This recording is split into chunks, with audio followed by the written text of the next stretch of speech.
저는 오늘 이 시간 함락이라는 제목으로 주의 말씀 증거합니다. 우리가 이 여호수아의 가장 하이라이트라고도 할 수 있는 이 여리고성 정복의 이 난제 중 하나는요, 오히려 놀랍게도 주일학교에서부터 시작됐습니다. 새로 부임한 전도사님이 설교 시간에 한 아이한테 물어본 거예요.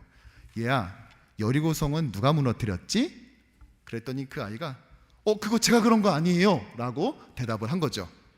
아니, 지금까지 말씀 교육이 도대체 어떻게 된 건가, 이 심히 걱정이 되어서 이제 교사 모임 시간에 전도사님이 이 얘기를 그대로 해줬어요. 아니, 제가 여리고성 누가 무너뜨렸냐고 물었더니 애가 이렇게 대답을 했어요. 그랬더니 그 아이를 담당한 담임 선생님께서 이렇게 말합니다. 전도사님, 그 아이는 절대 그럴 아이가 아닙니다 라고 말이죠. 그 아이는 절대 성 같은 거 무너뜨릴 그런 아이 아니라고. 또 옆에서 지켜보던 부장 선생님도 거들지요. 전도사님, 누가 그랬는지 모르겠지만 다시는 불편하시지 않도록 빨리 조치하겠습니다 이렇게 말한 것입니다. 여러분, 여리고성은 도대체 누가 무너뜨린 것입니까? 여러분은 아니시죠? 그렇죠? 어디서 들어본 유머지만 본문을 볼 때마다 저는 생각이 나요. 특히 이 멘트요. 이 학생은 절대 그럴 학생이 아닙니다. 그럼 도대체 누가 그런 것입니까? 여리고성을 무너뜨린 이 범인의 첫 번째 후보는 지진이에요. 어떤 사람들은 여리고성 있는 그 일대가 지진대에 있다는 것에 주목합니다. 그래서 우연히 여리고성을 돌고 백성들이 소리를 질 때 하필이면은 지진이 일어나가지고 이게 우연의 일치로 딱 맞아떨어져서 여리고성이 무너졌다라고 하는 것입니다. 두 번째 후보는요, 공명현상입니다. 이 공명이 뭐냐면은요, 특정 고유 이 진동수를 지닌 물체가 그와 같은 진동수를 가진 힘을 주기적으로 받게 되면은요, 이 진폭과 에너지가 크게 증가하는 현상이에요. 실제로 1850년 프랑스에서 약 480여 명의 군인들이 이 행군을 딱 발을 맞춰서 오와 열을 맞춰서 이렇게 딱 행군을 하는데요, 공명이 일어나서 다리가 무너졌고 226명이 사망하는 안타까운 일이 벌어졌어요. 그리고 그보다 앞서서 영국 맨체스터에서도 역시 군인들이 행군하다가 다리가 무너지는 일이 발생했습니다.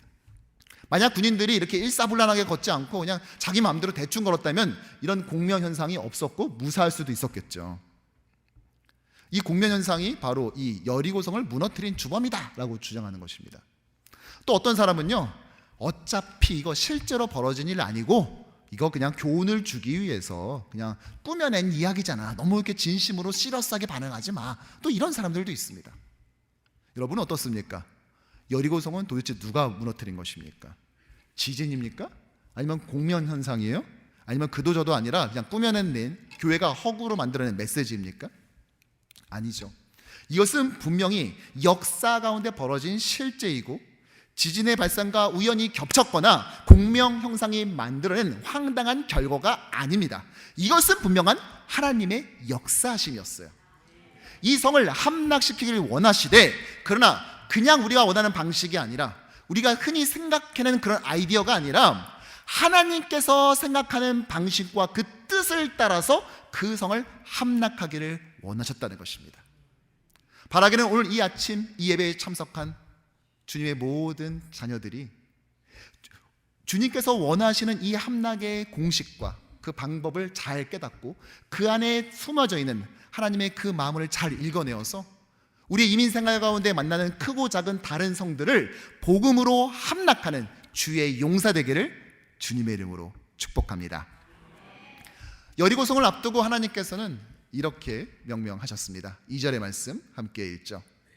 여호와께서 여호수아에게 이르시되, 보라, 내가 여리고와 그 왕과 용사들을 내 손에 넘겨 주었으니.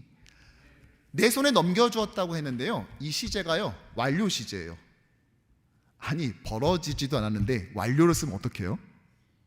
그런데 성경에 가끔씩 이런 때가 있습니다. 하나님께서 이건 정확하게 반드시 한다라고 말씀을 해가지고 이것은 미래에 벌어질 일임에도 불구하고 이미 완료된 것처럼 표현을 쓸 때가 있는 것이고, 바로 오늘 이 여리고 함락의 약속이 그러했습니다. 자, 그렇다면은 하나님께서 너희에게 넘겨주겠다고 약속한 이 여리고는 어떠한 성이었을까요? 일단 이 위치가요, 사해 북서쪽에 있어요. 그리고 이 성은요, BC 7000년경 이전부터 성읍이 있었어요. 그래서 세계에서 가장 오래된 도시라는 타이틀도 가지고 있죠. 또한 오아시스 지역인데다가 전략적 요충지이기 때문에 나름 방어 시스템을 가지고 있었습니다. 그럼 여리고성이 가지고 있었던 이 방어 시스템은 과연 무엇이었을까요? 다름 아닌 이중 성벽이에요. 이 그림에서 보는 것처럼요, 외성과 내성이 4m 간격으로 이렇게 솟아 있는데요. 먼저 외벽의 경우, 이 외벽의 경우에는요, 돌로 만들어진 옹벽에 5m 정도 되는 옹벽 위에다가 약 5에서 8m 되는 진흙으로 만든 벽을 또 쌓았습니다. 그러니까 저쪽에서 보면 거의 10m가 훌쩍 넘는 외벽이 있는 것이죠. 그리고 그 뒤에 높이 4m, 두께는 무려 3.6m나 되는 내벽이 떡하니 버티고 있었습니다.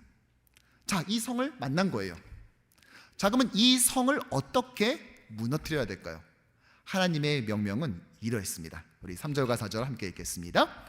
너희 모든 군사는 그 성을 둘러 성 주위에 매일 한 바퀴씩 돌되 엿새 동안 그리하라. 일곱째 날에는 그 성을 7번 돌며 그 제사장들은 나팔을 불 것이며. 이런 견고한 성을 무너뜨리는 하나님의 함락 방법은 상당히 참으로 당황스러운 것입니다. 6일 동안 매일 한 바퀴씩 돌고 마지막 7일째는 7바퀴 돌라는 거예요. 한 가지 특이한 것은요, 군인이 아닌 언약궤와 또 나팔을 든 제사장의 행군이 중심이 된다는 것입니다. 13절을 보면은요, 제사장 7은 양각 나팔 7을 잡고 여호와의 궤 앞에서 계속 행진하며 나팔을 불고 무장한 자들은 그 앞에서 행진하며 후군은 여호와의 궤 뒤를 따르고 제사장들은 나팔을 불며 행진하니라. 그러니까 무장병력이 앞에 서고 그 뒤에 양각 나팔을 든 7 제사장이 뒤를 따르며 언약궤가 쓴 다음에 마지막 후발대 군대가 뒤를 따르는 것이라는 것입니다. 이것을 매우 자세하게 소개하죠. 이러고 7일을 돈 것입니다. 여기서 한 가지 의문이 생기죠. 왜 하필 7일이었을까요? 왜 일주일이나 이것을 돌아야만 됩니까? 여리고성 사람들을 겁주고 협박하기 위해서일까요? 아니면 하나님께서 자신의 능력을 한껏 뽐내고 뻐기기 위해서, 과시하기 위해서입니까? 이렇게 한 이유는요, 이 전투를 통해, 이런 방식을 통해 이스라엘이 반드시 깨달아야 될 교훈이 있었기 때문입니다. 원칙적으로 보자면 이 명령은 전투 교범상 금지된 일이에요. 왜냐?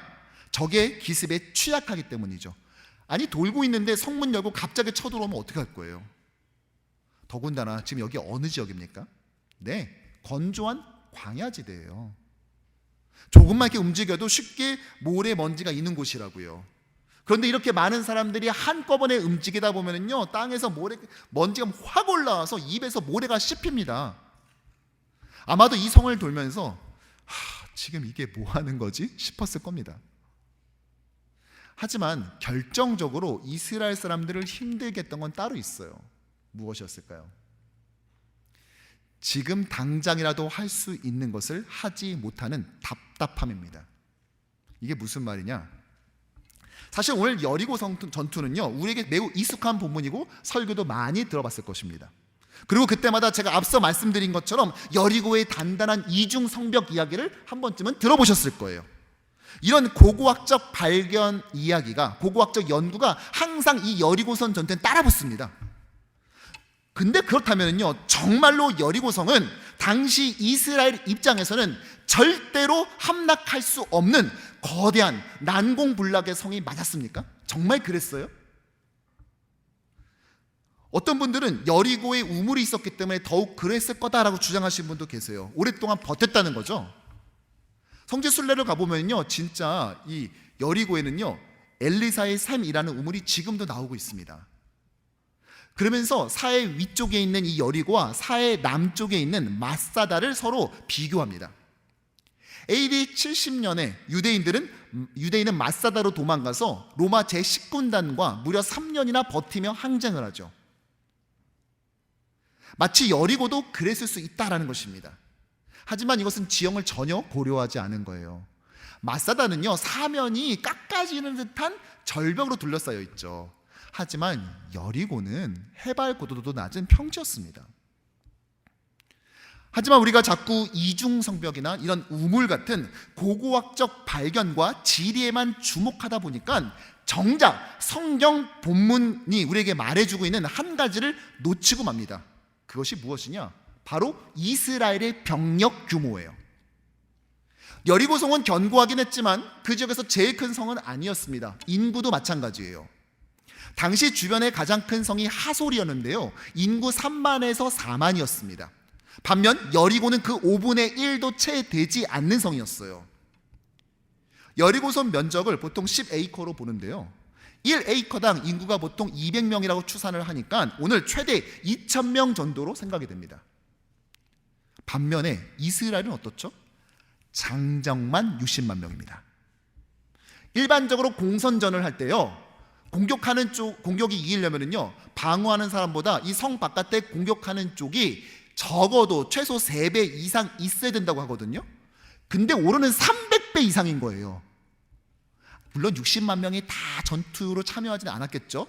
그렇다 할지라도요, 이 성 정도는요, 함락하고도 남을 수 있는 충분한 병력을 이미 갖추고 있었던 거라는 것입니다. 이런 관점에서 본문을 다시 보잖아요. 그러면 이전까지는 잘 보이지 않았던 것들이 드디어 보이기 시작해요. 본문에서는 고대 사회라면요, 한 번쯤은 언급하고 갈 만한, 좀 자랑거리로 삼을 수 있는 이 성벽에 대해서 정작 한마디도 언급이 하지 않고 대신 본문이 주목하는 게 있죠. 뭡니까? 네, 바로 그 성 안 사람들의 심령, 그들의 마음입니다. 오늘 여호수아 6장은 이렇게 시작을 하죠. 이스라엘 자손들로 말미암아 여리고는 굳게 닫혔고 출입하는 자가 없더라. 왜요?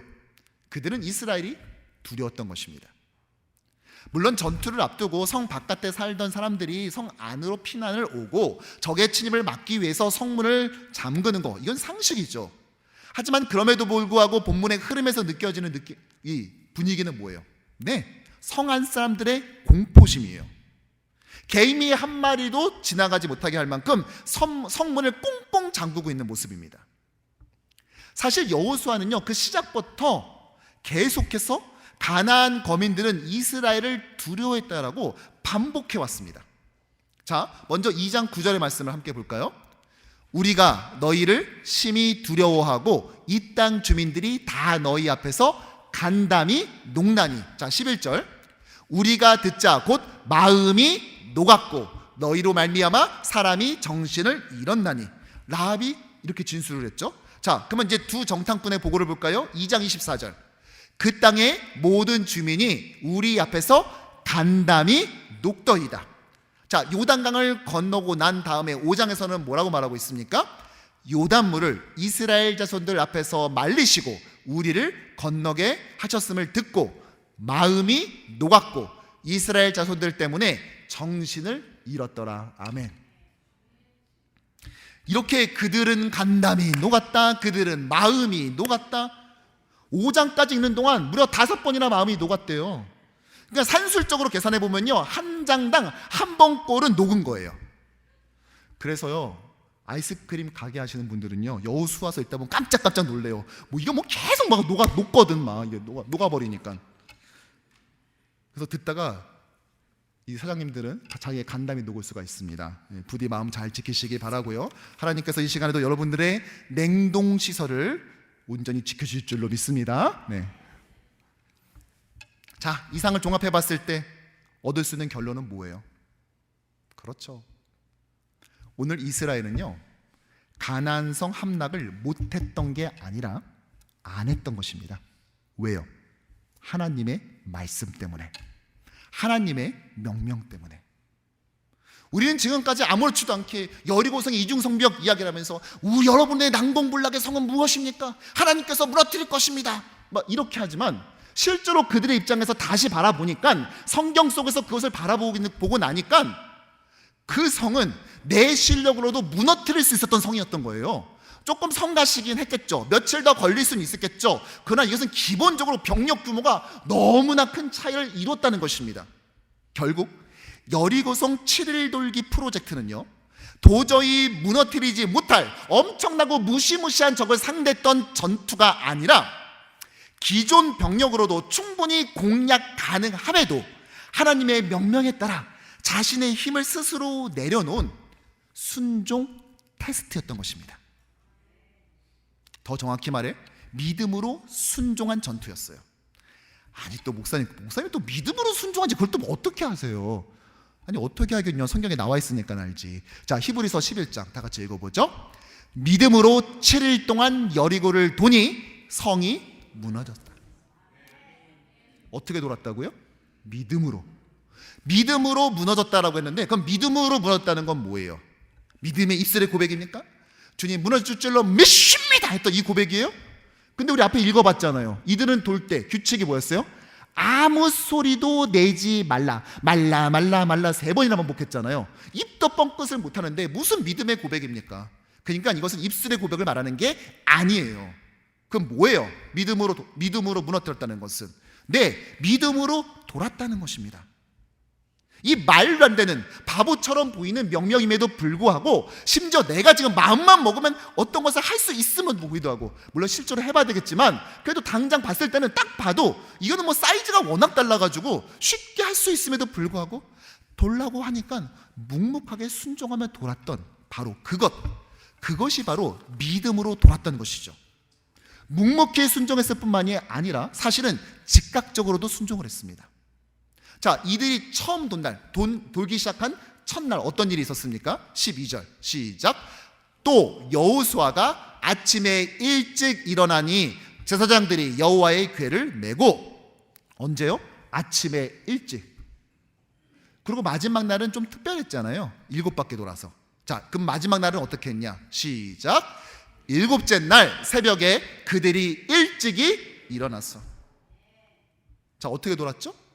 하루에 한 바퀴 돌았던 날은 그날도 아침에 일찍이, 또 마지막 날도, 마지막 7바퀴 도는 마지막 날도 새벽에 일찍이. 자, 그럼 무슨 말 하고 싶은 거예요? 내일부터 새벽 기도에 모두 나오십시오 이 말입니까? 그게 아니라, 너무 놀라시는 분들 계시는데, 그게 아니라 여호수아가 즉각적으로 순종했다는 것입니다. 마치 하나님께서 예전에 아브라함에게 너 아들 이삭을 번제로 드려라고 했을 때 그는 절대 꾸물거리거나 주저하지 않고 다음날 아침 일찍이 일어나 모리아 산으로 향했던 것처럼 말이죠. 여러분, 사실 어쩔 수 없을 때 하나님께 순종하는 것은 솔직히 상대적으로 쉽습니다. 그렇죠? 아니 어차피 할 수 있는 것도 없잖아요. 그런데 내 힘으로 할 수 있을 때 순종하는 것은요, 사실 이것은 어렵습니다. 왜냐? 우리는 우리 속에 내 힘으로 하려는 욕망과 교만이 늘 도사리고 있기 때문이에요.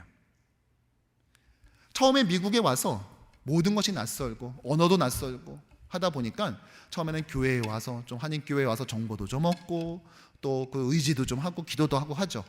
그런데 조금씩 지나다 보면은 조금씩 익숙해지기도 하고, 또 영어도 조금씩 들리기 시작하면서, 또 여기저기 가게를 옮겨 다니면서, 이 직장을 옮겨 다니면서 주급도 오르죠. 그리고 어느 시점이 되면 자기 비즈니스를 차리죠. 이제 모든 것이 익숙해지고 털을 조금씩 잡아갑니다. 경제적으로나 생활적으로나 말이죠. 자, 그러면은 더 이상 하나님만을 의지하는 것이 약화되기 시작하죠. 그리고 어지간한 것들은 그냥 굳이 기도까지 하세요. 이거는 그냥 제가 알아서 할 수 있어요. 하나님 그냥 좀 쉬세요. 좀 힘든 사람들 좀 도와주시고, 요 정도는 그냥 제가 알아서 그냥 눈치껏 잘 할게요. 슬슬 자기의 성을 차곡차곡씩 쌓아납니다. 때로는 경험치로, 때로는 자신의 안정적인 기반을 통하여서 하나씩 쌓아오기 시작하죠. 그러면서 전에는 안 했던 것을 하기 시작해요. 대화하다가 그거 얼마나 하는데? 갖고 내가 해줄게. 얼마 하면 되는데 내가 내줄게. 허세도 부리기 시작하고, 그거 내가 해줄게. 잠깐만 기다려봐. 지금 할 수 있어. 김 사장님 저예요. 이것 좀 해결해 주시죠. 네, 감사합니다. 봤지? 은근히 하나님 되기를 시도하기도 합니다.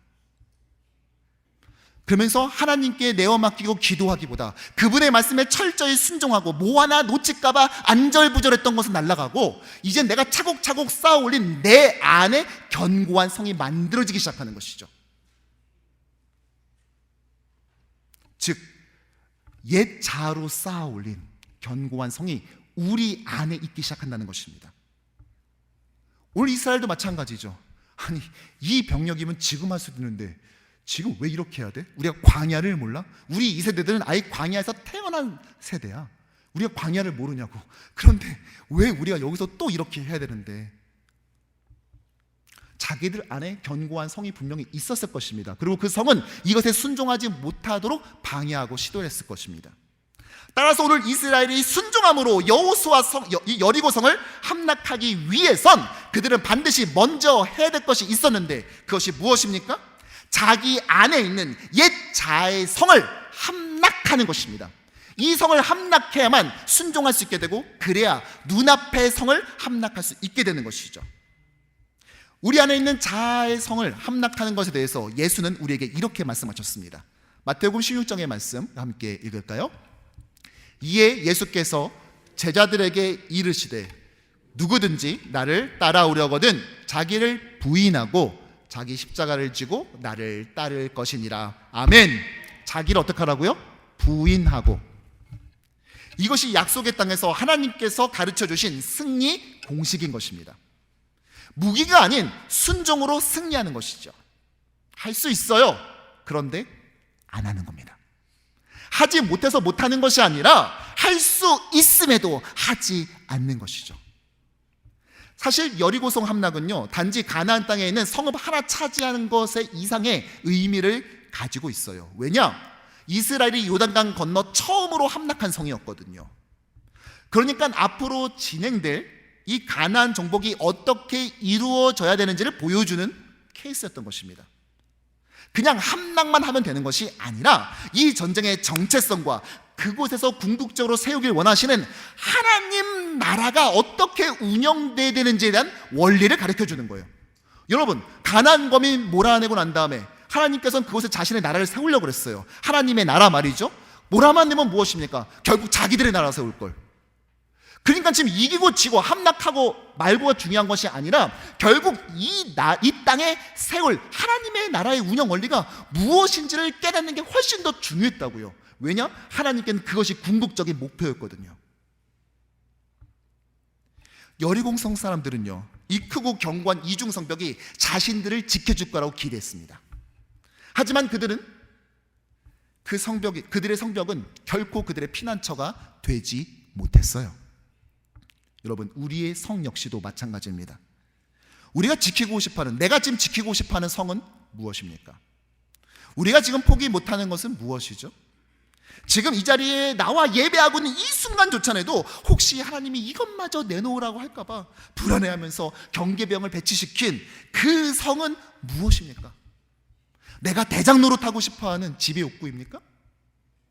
이쯤이면 성공적인 이민자야 라고 인정받고 싶어하는 그 경제력이에요?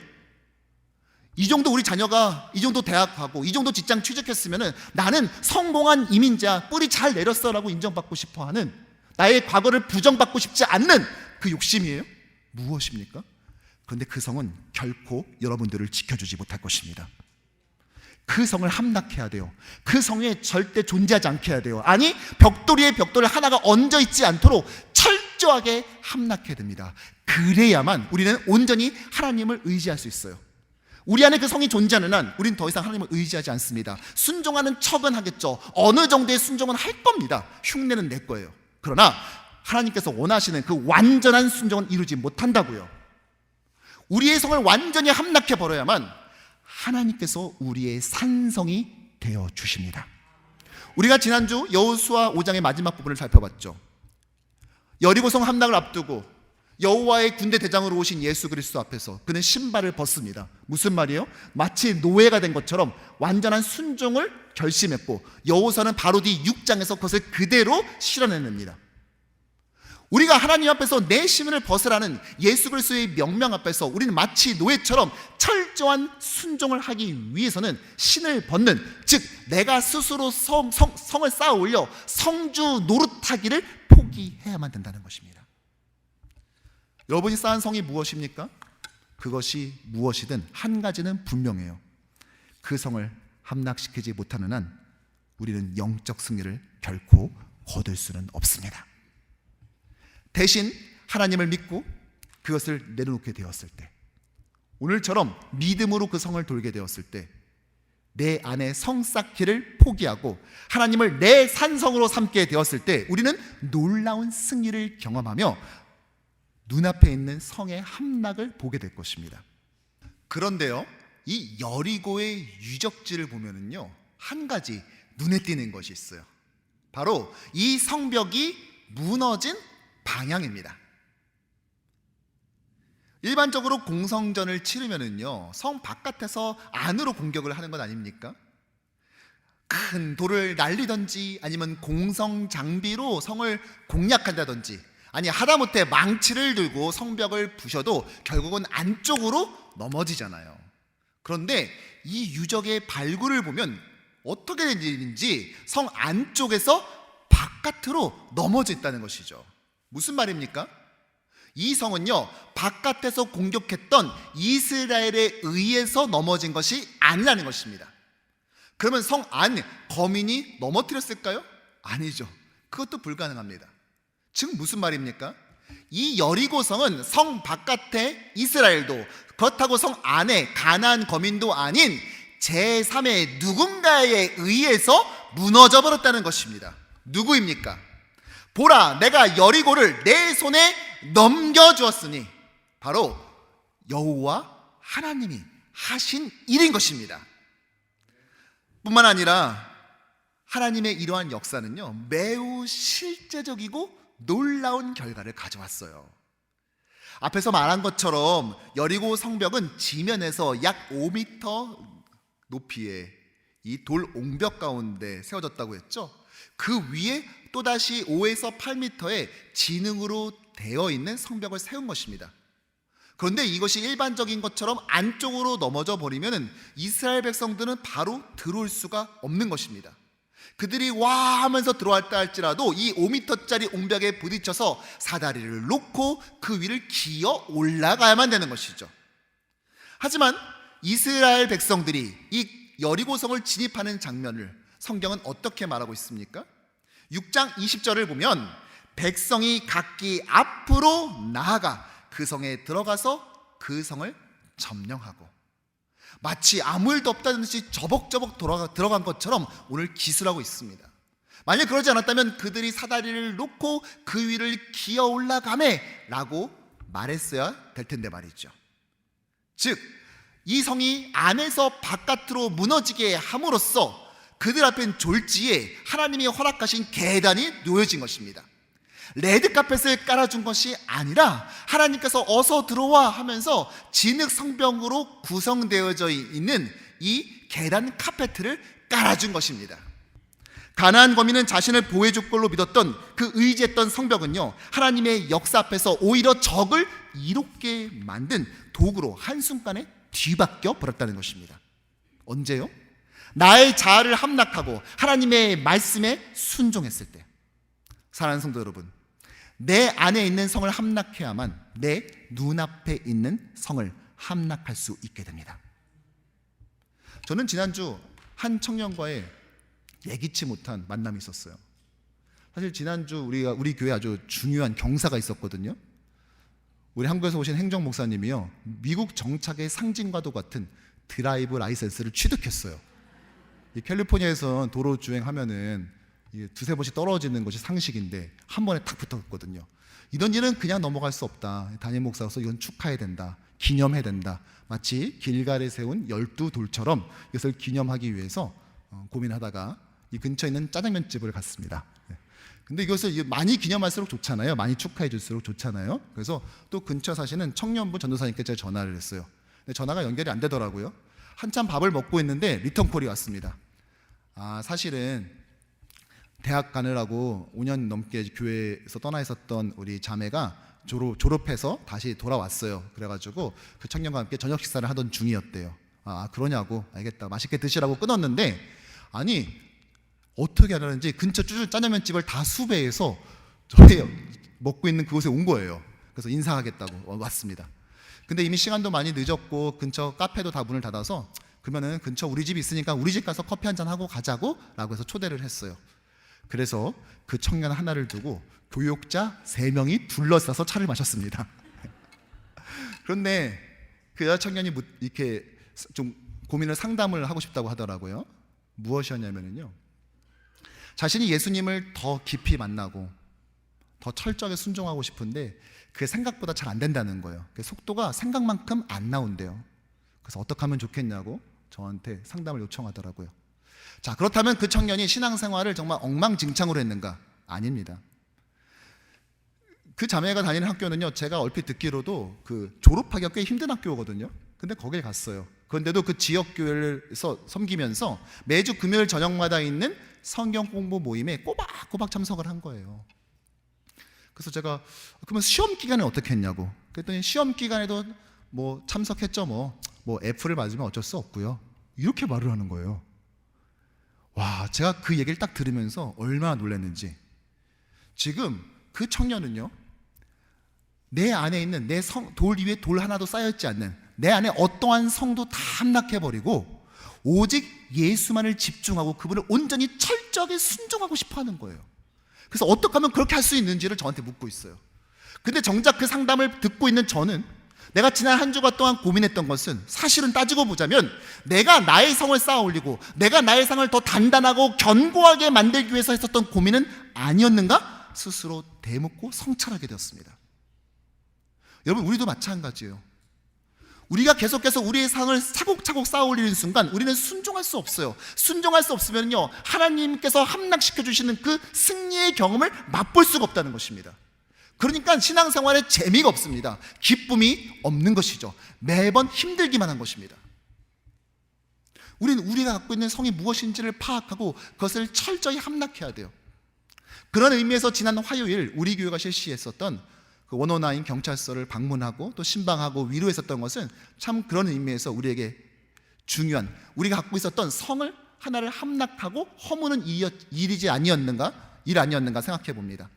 사실 우리가 이민사회를, 또 미국을 오래 살지만요, 대부분 어떻게 살죠? 한국 사람들끼리 모여서 한국말 쓰고 한국 음식 먹어가면서 살아가고 있죠. 그렇죠? 정작 이곳에 10년, 20년, 30년, 40년을 살았지만 이 주변에 관공서가 어디 있는지 그간을 제대로, 물론 들어가도 안 되겠죠. 나쁜 일로 들어가면 안 되시겠지만 뭐 이렇게 살펴보러 들어간다든지 뭐 그들과 함께 친구가 되고 이웃으로서 섬겼었던 경험 얼마나 되시나요? 사실 저도 8년 가까운 이민 생활을 했지만요, 사실 그런 기억이 거의 없어요. 그런데 이번 기회를 통하여서 지역사회 선교의 일환으로 실시한 이번 신방을 통하여서 이 경찰서를 방문했는데요, 제가 얼마나 놀랐는지 모릅니다. 사실 어떻게 보자면 별것 아닌 샌드위치임에도 불구하고 그것을 보면서 얼마나 감사하고 고마웠는지. 뭐 닭도 좀 이렇게 튀어갔거든요. 너무 닭 냄새가 교회에 이제 진동을 해서 지나가던 사람이 통닭집인 줄 알고 우리 교회 들어올 뻔했었는데, 그래서 닭도 같이 내놓고 했었어요. 먹고 너무 고맙다고 인사하고, 또 이제 배가 고프니까 다시 와서 한 번 더 먹어도 되냐, 그래서 또 먹어도 된다 했더니 너무 어프리시에이트하다, 너무 고맙다 하면서 인사를 하는데요. 우리가 이웃에 사는 것뿐만이 아니라 이웃으로 살아가라는 예수 그리스도의 명령에 순종하기 위해서는 한인들이 한인끼리만 모여 살고 코리안 소사이어티 안에 갇혀 사는 스스로가 만들어낸 이 성을 함락할 때, 무너뜨릴 때 우린 비로소 이웃으로 살아가라는 예수의 명령에 온전히 수행할 수 있게 되고, 그 결과 복음으로 이 도시를 함락할 수 있을 줄로 믿습니다. 그날 방문해서 감사하다고 감사패를 이렇게 줬어요. 이건 저한테 준 게 아니라 우리 교회 공동체에 줬기 때문에 특별히 제가 오늘 설교 시간에 여러분들에게 제가 직접 한 분 한 분 다 수여를 해야 되지만 그렇게는 못하고 여러분께 이 감사패를 드릴게요. 이제 앞으로 우리가 우리의 성, 한국 사람들께 모여서 한국 사람들만 위해서 살아가는, 그들만 바라보는 그러한 우리의 성을 부수고 함락하고, 이제는 이웃을 온전히 섬기는 그 순종으로 나감으로써 하나님께서 우리에게 놀라운 이 복음의 이 도시를 함락시키는 놀라운 은혜를 베풀어 주실 것을 기대하면서 제가 여러분께 드릴 때 여러분은 뜨거운 박수로서 하나님께 영광 돌려드릴까요? 네, 여러분 받으십시오. 네.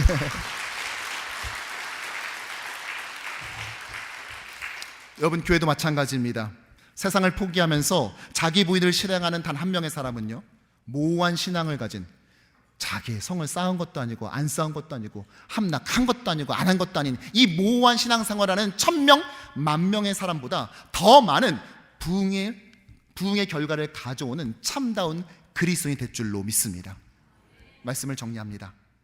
지금까지 우리는 사회 인근에 세워진 이중 구조의 이 고대 성벽만을 초점을 맞췄어요. 하지만 우리가 정말 주목해야 될 것은 옹벽과 진흙으로 지어진 성이 아니라 내 안에 스스로 만든 성입니다. 나의 욕망과 아집, 교만과 분노와 상처로 하나하나 쌓아 올린 옛 자아의 성 말이죠. 먼저 내 안의 성을 함락해야만 비로소 하나님의 말씀에 순종할 수 있게 되고, 그렇게 되었을 때 우리 앞에 여리고 성은 드디어 함락되게 될 것입니다. 흔히 여호수아서를 보면서 박진감 넘치는 전투나 기상천외한 전략을 기대하곤 하지만 여리고성 함락 장면에는 그런 장면 없습니다. 그냥 걸어 들어갔다 끝입니다. 대신 하나님의 명령과 여호수아의 순종에 대해 대부분의 분량을 할애하고 있죠. 이 성을 돌 때 누가 먼저 가든지 그 순서를 설명해주고 또 그대로 순종했다. 제가 왜 오늘 본문을 전부 다 안 읽은 줄 아세요? 계속 반복돼요. 하나님께서 다음과 같이 명령하셨다. 몇 절 쭉 나옵니다. 그 다음에 이어서 여호수아가 그 명령대로 그대로 행했다. 그리고 난 다음에 하이라이트는 그들이 성벽의 무너짐에 들어갔다. 끝. 이렇게 돼 있어요. 대부분의 내용은 바로 여기에 초점을 맞춥니다. 즉 순종의 디테일 말이죠. 둘레 600m의 성벽 20분이면 다 돌았을 그 순간은 사실 자신 안에 성을 함락시키는 과정이었고, 그 순종을 모두 이룬 7째 날 드디어 여리고는 하나님의 방법대로 무너졌습니다. 그러기에 그날의 함성은 자기 안에 성을 함락한 순종의 함성이자 곧 승리의 함성이었던 것입니다. 바라기는 우리 뉴욕 효신양록의 성도 모두가 일어나서 주님께 철저히 순종함으로 이 함락의 기쁨을 받아 누리는 주의 모든 백성 되기를 간절히 소원합니다.